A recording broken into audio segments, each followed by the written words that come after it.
안녕하십니까, 우짜입니다. 이번 이야기는 공습만으로는 후티를 없앨 수 없다 입니다. 들어가기 앞서 구독과 회원가입 감사합니다. 그럼 보시죠. 2025년 3월 15일부터 미군은 사나를 포함한 여러 지역에 걸쳐 후티 반군의 미사일 시스템, 드론, 방공망, 무기고, 지휘소, 훈련장, 그리고 후티 지도부의 집을 집중적으로 폭격하고 있습니다.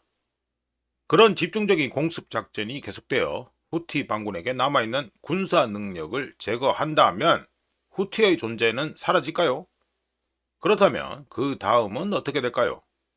관련해서 시리아에서 아사드 정권이 약화된 후 HTS 헤이아트 타흐리르 알샤암은 시리아와 지역 정세를 이용해 이들리브와 알레포에서 다마스커스까지 약 400km를 진격해 아사드 정권을 전복시킨 바 있으며, 레바논에서는 이스라엘이 헤즈볼라의 전투 수행 능력을 파괴하고 지도자들을 제거하자 레바논군이 그 공백을 메우고 고속도로, 공항, 모든 주요 기반 시설을 장악했으며, 그 덕분에 대통령이 선출되고 헤즈볼라의 영향력이 배제된 정부가 수립되었습니다. 하지만 미군의 공습으로 예멘에서 후티 반군의 역량이 파괴되고 혹시라도 붕괴될지도 모르지만 대안은 아직도 나오지 않고 있습니다. 언론들은 미군의 공습 작전이 효과적인 것으로 얘기하고 있으며, 잘하면 후티 반군이 남아있는 자신의 존재를 지키기 위해 워싱턴과 협상을 모색할 가능성이 있지만, 공습과 해상작전, 실제로는 잘 안되고 있죠. 해상작전만으로는 후티 반군을 제거하기에 충분하지 않다는 문제가 있습니다.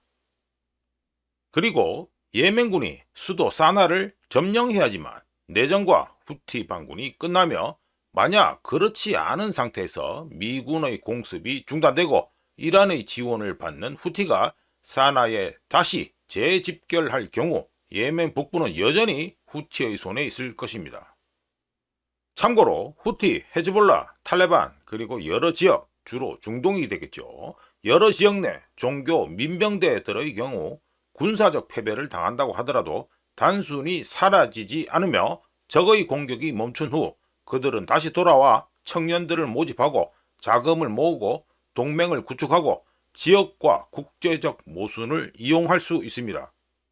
한편 미국의 군사행동이 후티 반군의 행동을 범죄화하려는 국제적 합의 이후 이루어졌다는 중요성을 가지고 있지만, 미국은 후티에 대한 공습을 통해 첫 번째, 해상 세력인 미국을 상징하는 글로벌 항로 C레인을 위협하는 후티 반군의 군사력을 파괴하고, 두 번째, 후티 반군이 예멘 앞바다를 지나가는 선박에 대한 공격을 중단하겠다는 약속을 하도록 강요하는 딱 두 가지 목표만 추구하고 있으며, 미국이 두 가지 목표를 달성할 경우 후티 반군은 글로벌 문제가 더 이상 되지는 않겠지만 예멘 국민과 지역사회에는 여전히 골칫거리로 남을 수밖에 없습니다.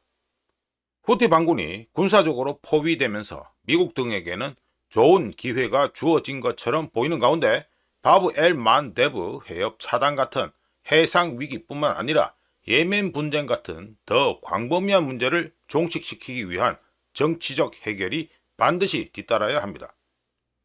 그리고 어떤 정치적 해결이든 새로운 것이어야 하며, 새로운 것에는 2025년 미국의 공습 이전까지 후티 반군이 요구했던 사항들, 예를 들어 군대와 안보를 포함해 정부와 주권 부처들 장악 시도 같은 것들은 포함되지 않아야 합니다. 참고로 워싱턴은 2025년 3월 15일부터 군사작전을 지속하면서 후티 반군이 백기를 들고 바브 엘 만데브 해협을 통과하는 미국 및 다른 국적 선박을 위협하지 않겠다고 약속하기를 기다려왔습니다. 하지만 워싱턴이 앞에서 말한 두 가지 목표만 달성한 후 빠지고 후티 반군이 계속해서 사나를 통치한다면 당연히 승리는 후티 반군의 것이 될 것입니다. 왜냐하면 아사드 정권은 전복되었고 헤즈볼라는 붕괴를 걱정해야 되는 처지고, 하마스는 가자 지구에서의 자신의 통치 종식을 위한 협상을 진행 중이기 때문입니다. 다르게 말하면 이른바 저항의 축에 속해 있던 이란의 프락시 중 후티를 뺀 나머지가 붕괴되었거나 붕괴 중인 가운데 후티 반군 혼자 살아남는다는 것은 후티 반군의 전쟁 수행 능력이 얼마나 파괴되었든 상관없이 붕괴되지 않았기 때문에 후티 반군의 승리가 됩니다. 참고로 미국이 벌이는 군사작전은 후티 반군을 완전히 제거하거나 또는 후티 반군의 힘 중 대부분을 포기하도록 압박함으로써 상황을 바꾸는데 도움이 될 수도 있습니다. 하지만 역사가 말해주는 것처럼 지상군 투입 없이는 후티 반군을 제거할 수 없습니다.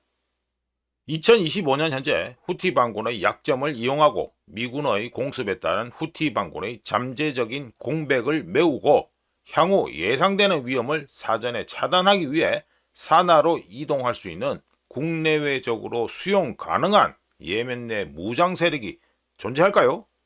당연히 없습니다. 후티 반군에 대한 대안은 군사 쿠데타나 민병대 교체가 아니라 후티 반군을 격파하고 사전 협상에 기반한 정치적 해결책을 지지하는 세력인데요. 예멘인들은 2014년 말 후티 반군이 권력을 장악하고 정치 과정을 교란하기 전까지 합의에 도달하기 위해 상당한 진전을 이룬 바 있으며 그 전에도 상당한 대화를 통해 헌법과 제도를 포함하는 로드맵과 과도기적 단계에 합의한 바 있습니다. 하지만 후티 반군이 정권을 장악한 후 후티 반군은 국제적 인정을 받지는 못했지만 하나의 실체로서 정당성을 유지하고 있었으며 후티 반군은 자체 정부, 부처, 대사관, 통화, 중앙은행을 통해 예멘의 합법적인 국제적 지위를 지키고 있으며 아이러니하게도 후티 반군은 전쟁과 혼돈을 종식시키고 문제를 해결하는 우산, 즉 보호막과 같은 역할을 하고 있습니다. 마무리해보면 2025년 3월 15일부터 시작된 미군의 후티 반군에 대한 공격은 예멘에 변화를 가져올 수 있는 손에 꼽을 수 있는 드문 기회입니다.